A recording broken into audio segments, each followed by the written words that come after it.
Hi Patricia and Frank and Degree and TT. We got back here to our house about 5 days ago and we're still just thinking with such fond memories about our time in Botswana. Susan's even wearing her Botswana necklace. But I wanted to follow through on the idea of sharing that bread making idea with you. So I've created a video that I hope will be able to get to you so that you can try it out if you wish. But we're so thankful for our time visiting with you and have just really enjoyed it. Hi everybody. I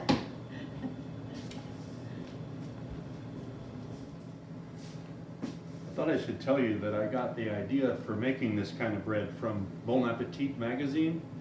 Their issue in February 2016 was all about making this kind of bread.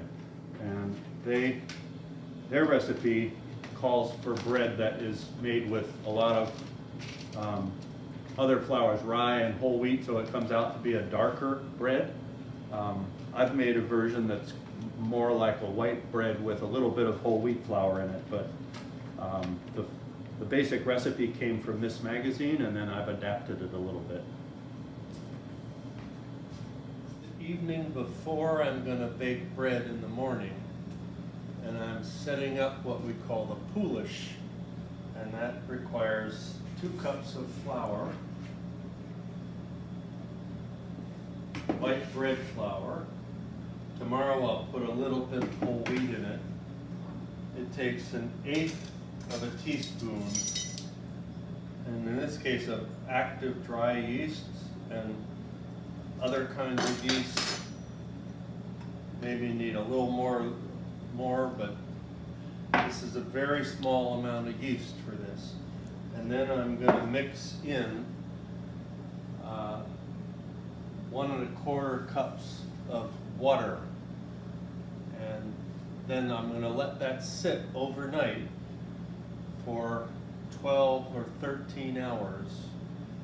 And how long that sits depends on how warm it is, and I have that test that will show next of after it's sat for that amount of time, you put a small amount of it in a cup of water and see whether it floats or sinks. And when it floats, that's when it's ready to mix into the dough. So that's what'll be next. Okay, the poolish has been sitting at room temperature overnight. It's been almost 12 hours. So I'm going to take some and drop a little bit in this glass of water to see whether it floats or sinks. I think it's probably going to sink because I don't think it's been long enough yet, but we'll see.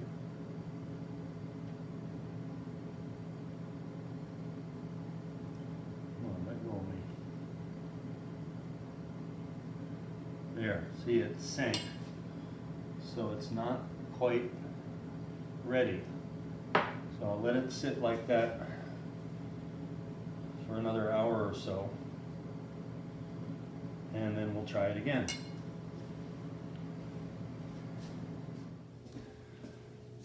Okay, so now the poolish has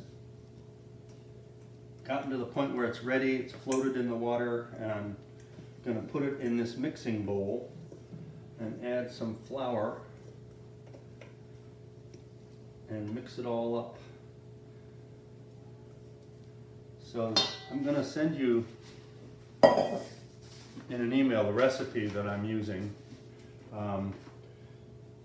It calls for 3 1/2 cups of white bread flour to go in now, but the pan that I'm going to use, the cast iron Dutch oven, is a little smaller than it needs to be for this amount of flour, so I'm going to just put 3 cups of flour in, but the recipe calls for 3 1/2 cups, and it calls for 1/3 of a cup of whole wheat flour, which I'm going to put in. And then it calls for 1 1/4 cups of room temperature water. And since I put a little bit less flour in, I'm gonna put just 1 cup of water. And then I'm gonna mix this up and just try to get all the liquid included in it,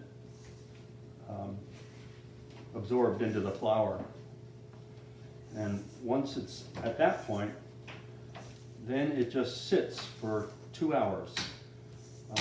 The purpose of this sitting time is for the gluten in the flour to develop, so that it will do a better job of holding the loaf together and getting it to rise better. I didn't used to do that. I used to do that for 20 minutes instead of 2 hours in my bread baking, but recently I discovered that the 2 hours makes quite a difference. So if you have time to do that, it's well worth it. It is possible to proceed with this and just go to kneading it right now, but as I said, in my experience, it works better if you can let it sit for the 2 hours, just, you know, in a hopefully room temperature, or where you are, you don't have a room, but in a reasonable, not too cold a place.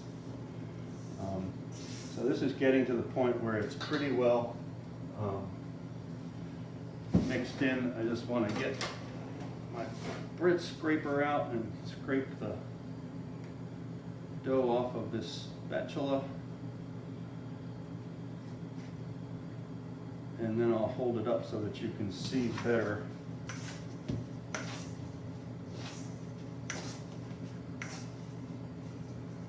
So it looks pretty raggedy, but that'll be fine. And I'm just going to put a plastic bag over it and let it sit for 2 hours. So that's the next step. Okay, so this has been sitting covered for about 2 hours. Looks pretty ugly, it's no big deal. But now it's time to add salt. You don't put the salt in earlier because it interferes with that process of developing the gluten in the flour, but put it in after that autolyse 2 hour rest period. So I'm going to put in 1.5 teaspoons of salt.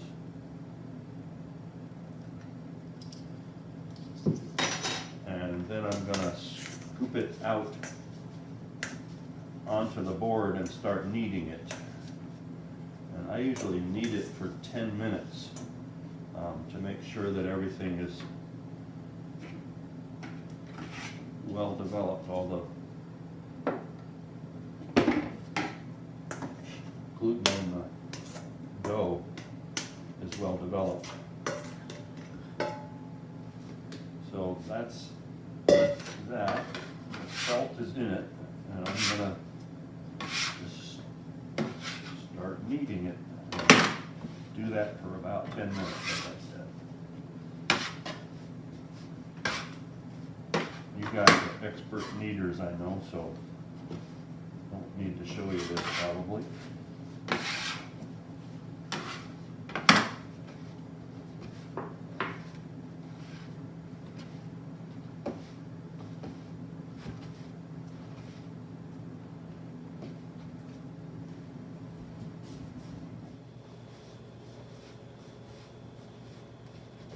Getting in a little better shape.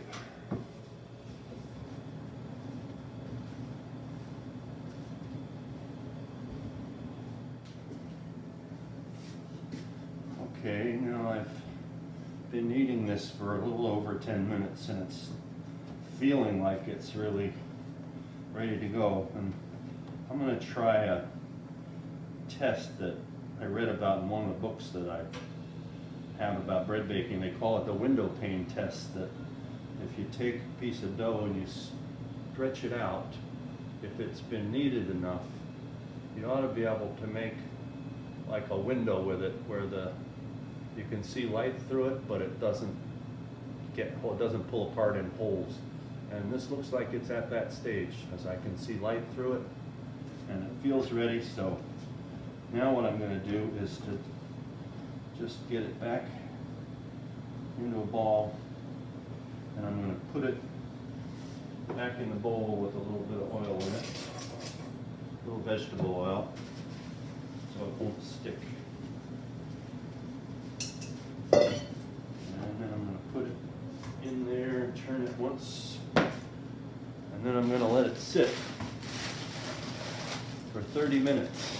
And after 30 minutes, I'm going to fold it, and I'll show you that next. Okay, so the dough has been rising for 30 minutes so far. It looks like this. And now what I'm going to do is to do the folding process. And at first I was skeptical about this folding idea. It just seemed like more work, but I really discovered that it changes the texture of the dough as it develops, and it makes it rise better. So it's very simple. I use this plastic cutting board to do it on, but any sort of flat surface that you can put water on will work fine. I'm going to put a little water,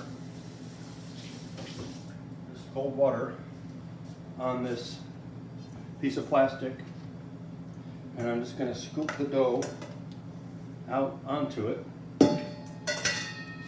and then I'm going to get my hands wet with water,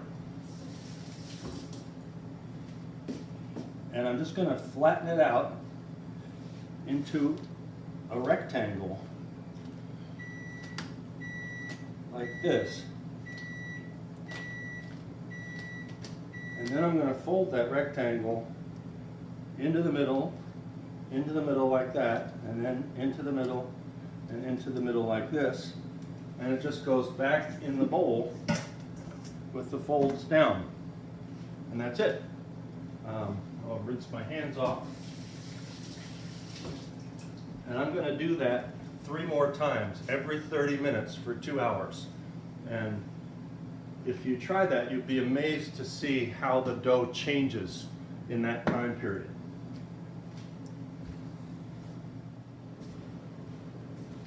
Okay, I've already folded this dough 3 times now. This is the last time.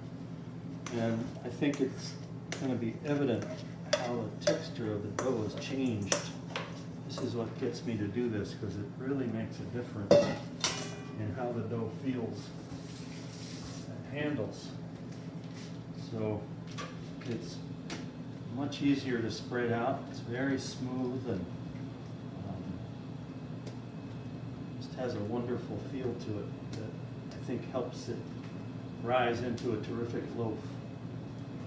So hold it that way, and this way, and that way. Put it back in. This time it's going to rise for an hour more without me doing anything to it. And then it'll be time to turn it into a loaf. We'll come back to that soon.